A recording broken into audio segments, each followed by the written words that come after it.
todo lo que se viene a futuro con inteligencia artificial. Eso transformado a innovación tecnológica, digamos, máquinas que adivinan.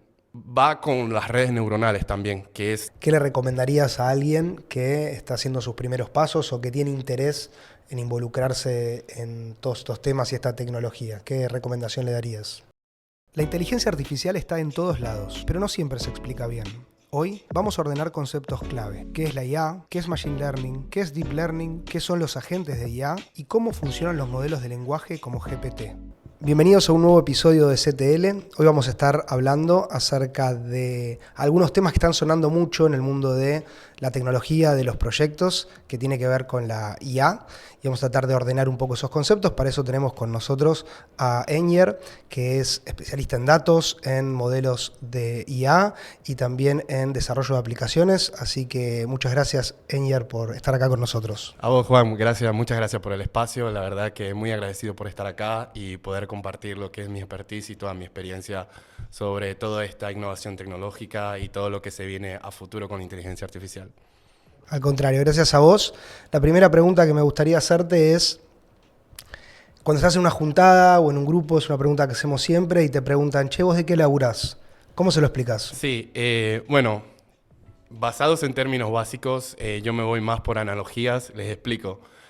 Bueno, imagínate que estás en un restaurante y está el chef y viene un cliente siempre. Sabemos que ese cliente siempre viene y ese cliente pide el mismo plato siempre. Y digamos que el chef está aburrido, muy aburrido de hacer el mismo plato una y otra vez. Mi rol ahí es cumplir de que se automatice ese proceso, de que el chef no siga haciendo el mismo plato y pueda ir por otras áreas donde se enfoque más en la cocina. Eso transformado a innovación tecnológica, digamos, lo que es el software y a nivel, digamos, de innovación tecnológica en ese sentido. Más allá de, bueno, en este ámbito usamos la analogía del restaurante, pero bueno, la idea es que yo pueda mostrarle a las personas cómo poder utilizar esta innovación tecnológica y transformar procesos repetitivos y aburridos para que otras personas se puedan enfocar en otras áreas. Perfecto. Y tres conceptos que se desprenden, de los que se habla mucho, que me gustaría que desarrollemos, son, por un lado, lo que es Machine Learning, por otro lado, lo que es Deep Learning, y por otro lado, lo que es directamente la IA. ¿Qué similitudes, diferencias, qué aclaraciones podemos hacer para, por ahí, el que está produciendo en estos temas y quiere saber un poquito más y diferenciar una cosa de la otra? Sí, seguro. Aquí también tengo otra analogía. Esta analogía es un poco más oriental, digamos, una analogía japonesa. Imagínate estas cajitas que vienen con viandas compartidas. Estas cajitas se llaman bento. Imagínate la inteligencia artificial como esta caja grande donde ocupa varios subconjuntos. Esta caja grande es la inteligencia artificial que define ciertos pasos y adentro de eso tenemos lo que es Machine Learning, Deep Learning y lo que es las LLMs también. Entonces, la diferencia de una a la otra, por ejemplo, tenemos el Machine Learning. Dentro de esta cajita tenemos datos y estos datos son entrenados, digamos, aprenden en base a patrones y la idea es que, por ejemplo, tenemos un algoritmo convencional. Nosotros escribimos código y va de manera, digamos, procedural o, digamos, procedente, paso por paso. Y en este caso, lo que hace el Machine Learning es aprender patrones y poder sacar los outputs, las salidas en base a eso, que aprende solo básicamente. Ese es como que el main focus de Machine Learning.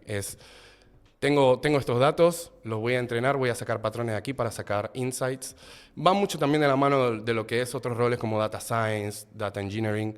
Y la diferencia que tiene con el Deep Learning, que es otra capa más abajo, otra cajita adentro de esta vianda compartida que tiene básicamente datos mucho más complejos como imágenes, texto, audio, que va representando ciertos patrones y va con las redes neuronales también, que es como que la fundación de todos los modelos de Machine Learning y Deep Learning. Básicamente utilizan redes neuronales.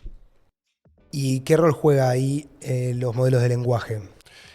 Los modelos de lenguaje básicamente resumen texto, son entrenados como base para tener este conocimiento, resumir texto básicamente, y detrás de todo esto Para mí los LLMs es como una máscara de lo que se llama NLP, que es Natural Language Processing, que es básicamente cómo empezó todo esto de reconocimiento del lenguaje. Básicamente, una concepción es que la inteligencia artificial entiende, piensa y demás, pero realmente lo que es inteligencia artificial y lo que es el tema de Large Language Model, LLMs, por así decirlo, se trata de adivinar la siguiente palabra. En realidad no razona, no tiene esa inteligencia, sino que razona en base a la siguiente palabra, digamos, a la probabilidad de la siguiente palabra, en vez de darle, por ejemplo, algún input, algún prompt y decir, ok, esto hace magia. En realidad no es magia,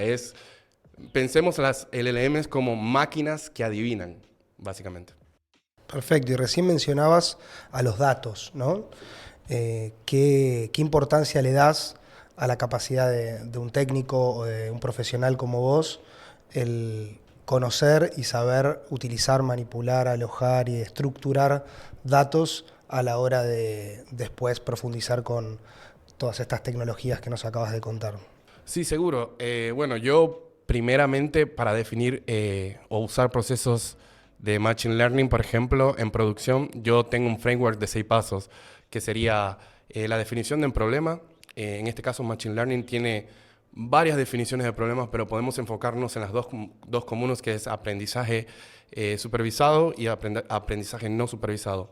¿En qué se basa esto? El aprendizaje no supervisado, por ejemplo, aprendizaje supervisado se trata sobre, yo tengo una serie de datos y esta serie de datos espero ciertos outputs, ciertas salidas. Imaginemos un dataset de pacientes de un hospital que probablemente queremos saber si registran problemas cardíacos, por ejemplo. Nosotros con el aprendizaje automático podemos decidir o saber o utilizar algoritmos de opciones binarias. Por ejemplo, ¿tiene problemas cardíacos o no? Ese es uno de los problemas y como que si agregamos digamos, otra etiqueta, puede decir, ¿tiene asma o no tiene asma? Se clasifica como multiclase en este caso, entonces nosotros podemos decidir o hacer lo que se llama fine tuning al modelo para saber si esta persona tiene, digamos, alguna enfermedad cardíaca o no. Eso con el aprendizaje automático, supervisado, perdón, y también tenemos el aprendizaje no supervisado, que te tengo otro ejemplo. Por ejemplo, tenemos al equipo de marketing. El equipo de marketing quiere enviar mails a los clientes. Entonces, tenemos muchos clientes, una base de datos con muchos clientes. Entonces, el equipo de marketing, en vez de mandar 100.000 mails de promociones probablemente a clientes que no le importan ciertos productos, digamos, el lenguaje o el Machine Learning clasifica esto, algo que llamamos clustering, que básicamente le damos etiquetas. Por ejemplo, con comportamiento histórico de estos datos, decimos, ¿cuántas de estas personas compraron durante el invierno? ¿Cuántas de estas personas compraron durante el verano? Haciendo ese clustering de predicción, podemos recomendar y dárselo al equipo de marketing, implementar este modelo y decir, bueno, estos son los usuarios que compraron en verano, estos son los usuarios que compraron en invierno. Ya con eso estamos dándole una noción al equipo de marketing para que se evite de incluso enviar, no sé, cientos y miles de mails a clientes que no le importan, sino que envíe las promociones directamente a los clientes que compran en verano y a los clientes que compran en invierno. Sí, la hipersegmentación de la que se habla tanto hoy, ¿no? Y vos que trabajaste mucho con proyectos en Estados Unidos también, ¿qué nos podés contar de lo que ves hoy en Argentina, el estado actual de desarrollo y de madurez de estas tecnologías en Argentina? Sí, en Argentina veo que hay mucha detección de fraude, también lo que es el scoring, comportamiento de detección de anomalías.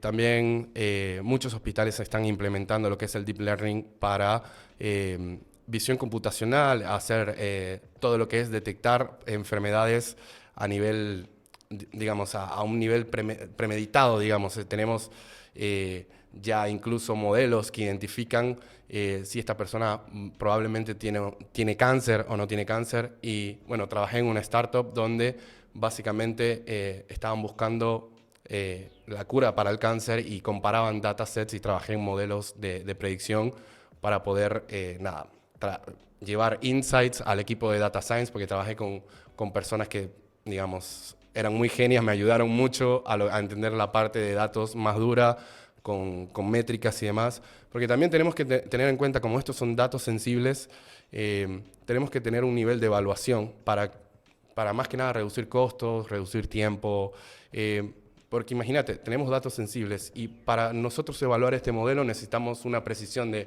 por ejemplo, para este tipo de modelo que se implementó, para personas si probablemente tienen cáncer o no, bueno, tenemos una evaluación de 95%, sería como que un producto, no una demo. Entonces, por ahí fui trabajando en implementar estos modelos, buscar casos, y hay un término también que se me olvidó mencionar que es Transfer Learning. Transfer Learning es básicamente buscar estos modelos, un caso específico, y transformarlo, usar un modelo ya preentrenado y utilizarlo en nuestro caso específico. En este caso, habían muchos modelos preentrenados de medicina y demás que, bueno, yo no soy médico ni doctor, pero bueno, pude entender más o menos cómo el dataset o todas las visualizaciones se comportaban para poder dar una predicción, a llegar a ese punto, digamos, al 95% de precisión. Sí, ahí mencionaste fraude, mencionaste, bueno, el sector salud. Hay industrias donde parecería que estas tecnologías son muy transformadoras y ya tienen casos de uso que están bastante más maduros. En el caso, por ejemplo, de Deep Learning, ¿en qué tipo de casos o situaciones recomendarías trabajar con Deep Learning?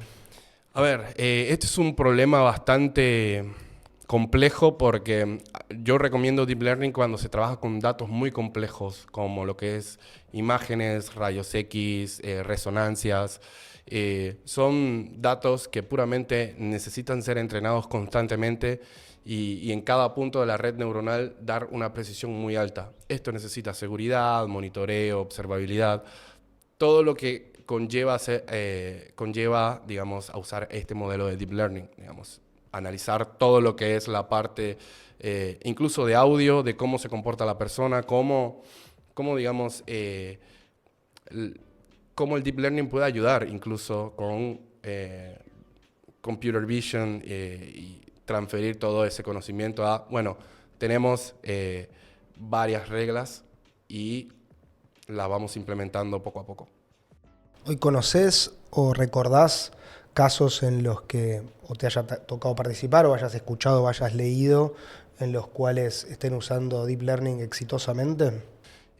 Casos puntuales han sido en visión computacional, donde comparan los pulmones básicamente de rayos X con otros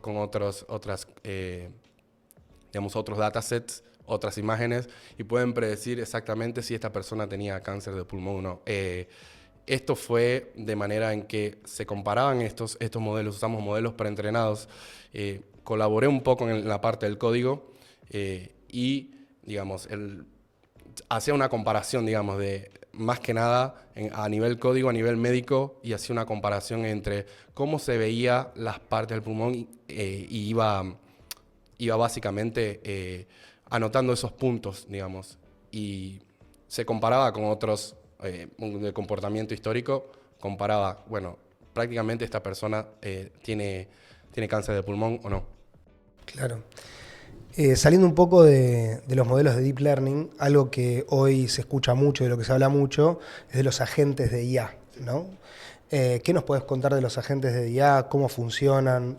Sí, seguro, esta es mi parte favorita porque, bueno, actualmente estoy trabajando con agentes de inteligencia artificial y demás. Entonces, estos se componen, hay una concepción también que como estos se componen, por ejemplo, los agentes, a diferencia, por ejemplo, de un chat que solo responde,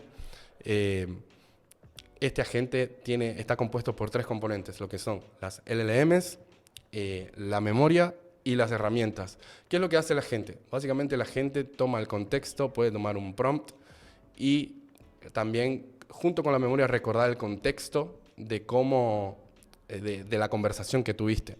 Luego utiliza herramientas como llamadas a APIs y demás que devuelven una respuesta y trabaja sobre eso. ¿Qué es lo que tiene deficiente los agentes? Es que se evalúan a sí mismos.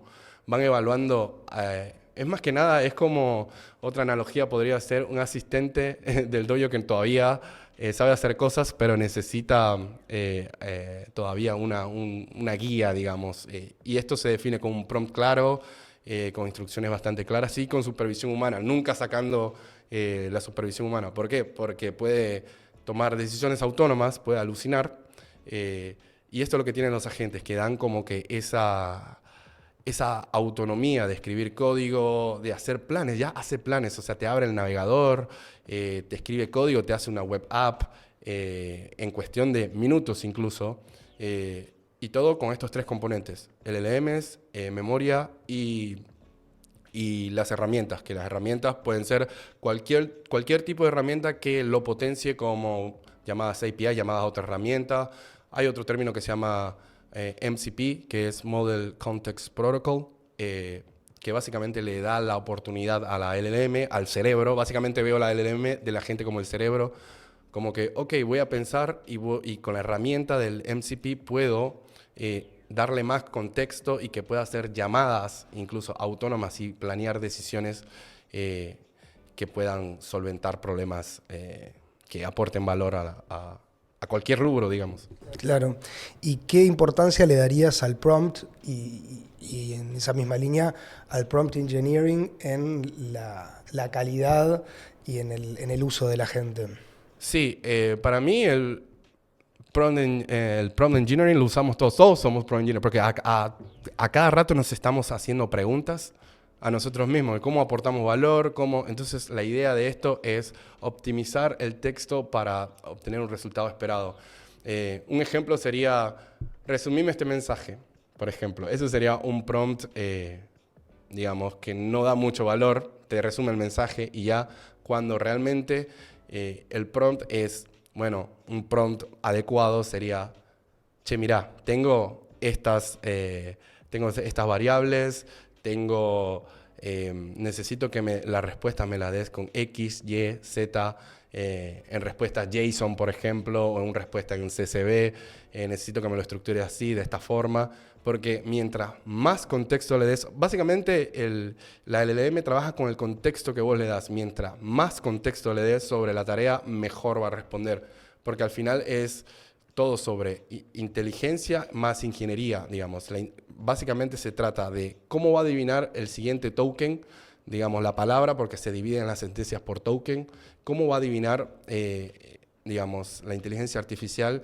No es que tiene inteligencia como tal, sino que predice más el entrenamiento que uno lo da como ingeniero, digamos. Es 50 y 50 por ese lado. Pensando en este modelo de agentes, escuchaba o leía que se espera que mucho del tráfico de Internet empiece a ser de agente a agente. ¿Qué pensás de esta afirmación? ¿Lo ves de esa manera, que puede haber un cambio entre, no sé, lo que son los patrones hoy de búsqueda o de consumo de las personas, interactuando con otras personas o con contenidos o con agentes, hacia un camino donde van a ser agentes realizando acciones que van a conversar con otros agentes haciendo acciones? Sí, exactamente. Se trata de eso. Por ahí también entra el concepto de que, che, la gente me va a reemplazar. Yo no lo veo así. Yo lo veo más como en términos de usemos el agente como mi compañero. O sea, más que una herramienta, yo le doy incluso prompts para que sea mi compañero, para que me ayude, para que sea mi coach, para que sea un ingeniero que está a mi lado con cierto expertise. O sea, creo que lo vemos más por ese lado, que estos agentes puedan hablar entre sí, ya es un montón. Hay incluso herramientas como Cursor, que bueno, básicamente pueden correr agentes en paralelo y comparan lo que es, cuál es la mejor respuesta o cuál es la mejor salida de la problemática que le estoy dando. Y basado en eso, podés tener muchos resultados y cada uno de los modelos van comparando cuál es la mejor respuesta, digamos. O sea, son modelos que se comparan a sí mismos. Y en vez de reemplazar, yo diría que iría más por el ámbito de usarlo como herramienta, como mi compañero, que me va a ayudar a codear, a predecir modelos, a a crear contenido, etcétera. Y hay muchas herramientas, incluso open source. Bueno, Cursor es una que uso a diario, donde realmente tiro 5 agentes corriendo en paralelo y comparo la respuesta, cuál es la mejor, digamos, con diferentes modelos. Y yendo a algo que por ahí la mayoría de la gente está más familiarizada, que es, por ejemplo, ChatGPT. ¿Cómo funciona ChatGPT? ¿Qué sucede? Un poco se hablaba de que a diferencia de otras tecnologías donde las empresas las impulsaban y ya nacían de alguna forma con una política o normadas o homologadas para su uso, hoy ChatGPT es una herramienta, una tecnología que nace del usuario, que la utiliza, que a veces la empresa no está ni consciente, que trae sus riesgos en cuanto a confidencialidad de información, en cuanto a lo que se comparte con la IA, y que bueno, las empresas tenemos el gran desafío también de estructurar su utilización a raíz de usos y costumbres ya habituados, ¿no? Pero ¿qué nos puedes contar puntualmente de ChatGPT o este tipo de inteligencias artificiales conversacionales? Sí, a ver, como te había dicho, GPT trabaja detrás con modelos o términos como el Natural Language Processing, que básicamente trabaja sobre una arquitectura de transformers. Esta arquitectura lo que hace es predecir texto en base al input que vos le das. Por ejemplo, predecir la siguiente palabra, qué tan probable puede ser la siguiente palabra, y funciona mucho más para resumir texto, para clasificar. Por ejemplo, tenés un mail muy largo, te lo puede clasificar. Y está basado en esta tecnología que son los transformers, y GPT tiene como que esta virtud de darte resúmenes aclarados en base al texto que vos le das. Pero bueno, por detrás lo que utilizas es NLP, básicamente. Y dirías que es un modelo, para este tipo de usos, es un modelo superador a otro tipo de modelos de IA. En este caso depende mucho porque todos los modelos utilizan de cierta manera, tienen su ingeniería detrás y cómo son entrenados con todos estos millones de datos, digamos, porque al final es eso, cada uno de los modelos elige cómo entrenan los datos y ahí es donde hace la diferencia, en que qué calidad resulta, digamos, la respuesta que da el modelo comparado a otros, en cómo cada uno está entrenado en estos trillones y trillones de datos que están alimentados. Y es todo basado en la arquitectura esta de Transformers. Y todos los modelos utilizan básicamente la misma arquitectura. Y otro término que viene muy en común es el Reinforcement Learning, que bueno, entra también ahí dentro de ese ecosistema de GPT. Y volviendo al prompt y al prompt engineering, o al prompt en sí, ¿qué nos puedes contar de eso, ¿no? De, bueno, su utilización, su ajuste, cuáles son los límites, cuáles son buenos usos.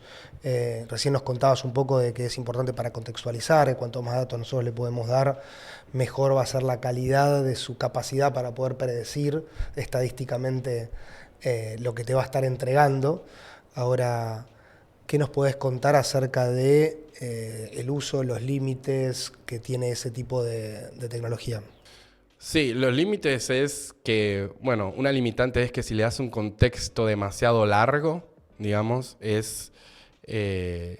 normalmente los modelos toman por alguna razón, y esto está estudiado y están basados en varias técnicas de prompting, que es Zero Shot, Chain of Thoughts. En este ejemplo, la limitante es un contexto demasiado largo y muy divergente, por ejemplo. Si le das un contexto muy largo, puede incluso alucinar. La idea es darle un prompt conciso y por alguna razón responden y siempre se fijan en el último párrafo del contexto o en el medio. Esto está basado en, no recuerdo cuál es el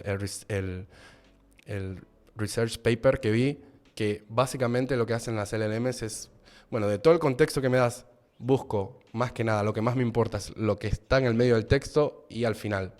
Entonces una de las limitantes sería darle un contexto muy largo probablemente a un modelo que capaz no tenga memoria. Ese modelo capaz no tiene memoria y no puede recordar o no puede continuar la conversación en la que vos decidiste hacer un plan.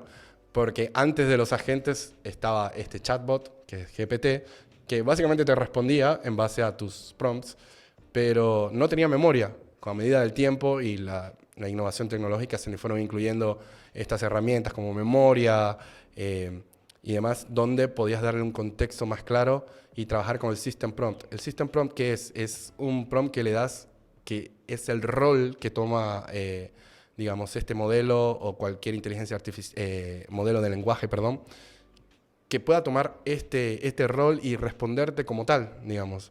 Eso existía, pero no a nivel tan granular como existe hoy en día, que, bueno, como te digo, una de las limitantes es el contexto muy divagado y no claro, no conciso, y bueno, internalizar eso y conceptualizar eso en tareas que lo requieran, como código, resumen de texto, análisis incluso de imágenes, que bueno, ese es otro tópico un poquito fuera de scope, pero bueno, lo quería mencionar.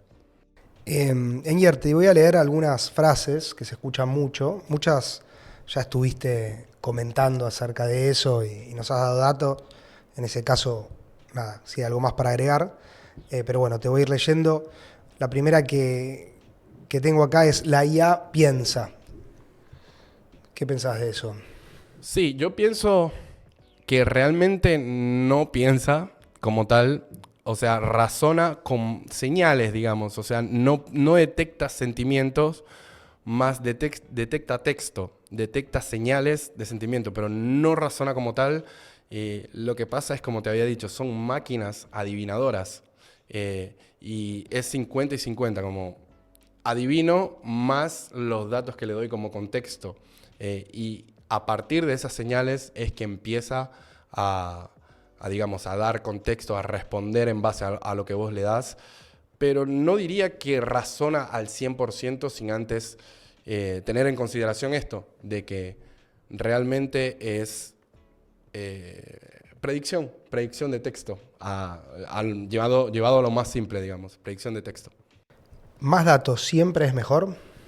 No necesariamente más datos es mejor, pero en el ámbito de Machine Learning, mientras más datos tengas, es muchísimo mejor. Eso en la rama de Machine Learning. Pero no necesariamente a veces los datos, mucha data es mejor, porque puede ser que toda la data esté corrupta o toda la data no tenga, o estos datasets no tengan métricas o digamos, los insights que nosotros necesitamos para que tenga una evaluación correcta. Porque lo que pasa es que podemos entrenar un modelo y la evaluación puede que con estos datos te dé, no sé, 60%, 70%. Y es un modelo que va una y otra vez, es un proceso iterativo. Pero si tenés muchos datos que no sirven, por ahí como que no funciona mucho tener mucha data. Pero si los datos son valiosos, en este caso, cuando pasan ese umbral de evaluación, ahí es donde muchos datos sirven, o sea, es mucho mejor. Todo depende de la calidad de los datos.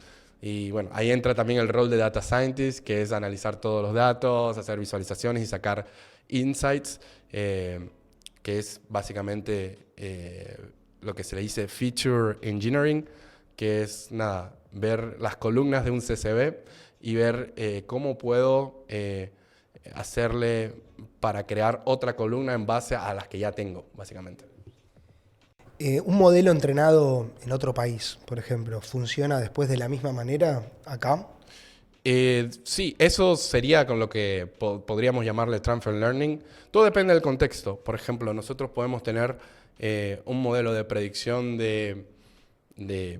a ver, por ejemplo, te doy un ejemplo claro, sería en la industria de seguros. Por ejemplo, tenemos a la persona que hizo un ticket o hizo un registro de incidentes y el modelo trata de predecir quién tuvo la culpa, ¿no? En ese sentido. Entonces, bueno, ahí es donde se evalúan estos modelos, pasa por todo el proceso de iteración de evaluación, y es como que binario, diciendo, che, ¿quién tiene la culpa de qué es lo que pasó digamos, en este accidente, digamos? Entonces es como que ahí es donde se le saca valor en el sentido de que, bueno, tenemos este modelo que va entrenando una y otra vez, viendo históricamente todo este dataset que va corriendo de forma incluso paralela. Y llevado con los agentes es muchísimo mejor. Y Enger, ¿qué capacidad dirías que tiene la IA de entender emociones? Eh, no entiende emociones como tal, pero capta señales. Ahí es donde entra otro concepto que es análisis de sentimiento. Hay modelos que pueden detectar las emociones del texto.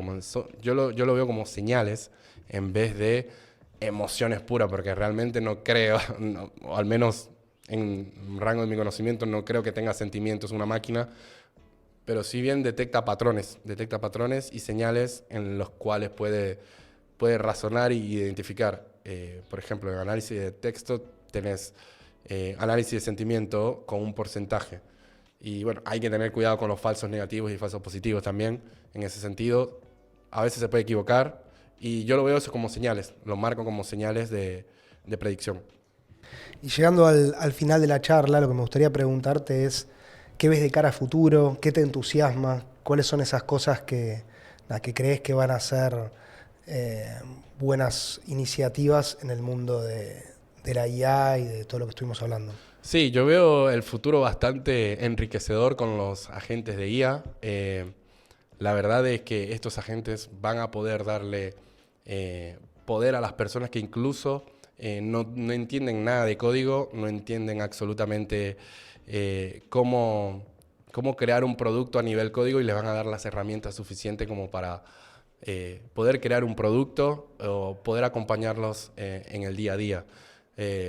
Veo la visión acá en Argentina, incluso hay inversiones, no voy a decir nombres porque bueno, estamos acá, hay inversiones de muy fuertes de inteligencia artificial que se van a ir dando y creo que a futuro Argentina veo como un exponente de inteligencia artificial a futuro, llevando muchos productos y exportando todo lo que es este conocimiento, incluido el mío, a todas partes del mundo, digamos. Esa es mi visión, como que inteligencia artificial con control es, digamos, es la mejor forma, teniendo el lado humano, porque no lo podemos dejar agentes autónomos haciendo nuestras tareas.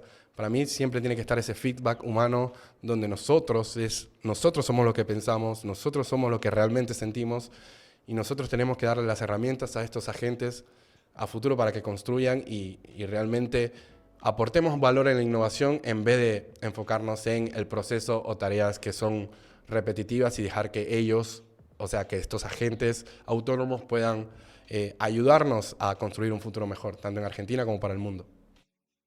Lo que nos gusta preguntar para terminar es, ¿qué le recomendarías a alguien que está haciendo sus primeros pasos o que tiene interés en involucrarse en todos estos temas y esta tecnología? ¿Qué recomendación le darías? Una de las recomendaciones que doy es siempre tratar de aprender y cada vez que aprendamos tratemos de explicar las cosas a otras personas. Creo que es la mejor forma, la forma de aprender.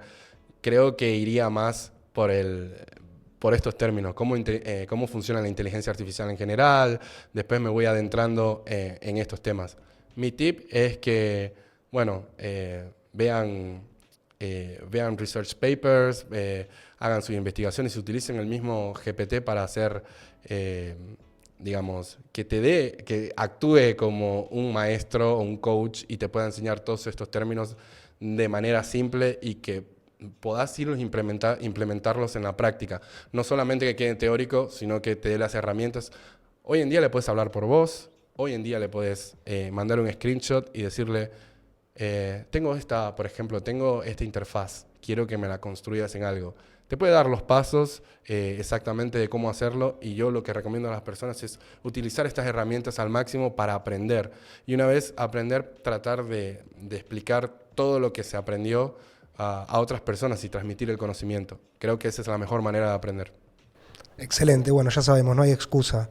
Muchas gracias a todos por acompañarnos en este nuevo episodio de CTL y sobre todo a vos, Eñer, por venir acá y compartirnos todo tu conocimiento. Muchas gracias, Juan, por el espacio. La verdad que me encantó todo esto, así que gracias.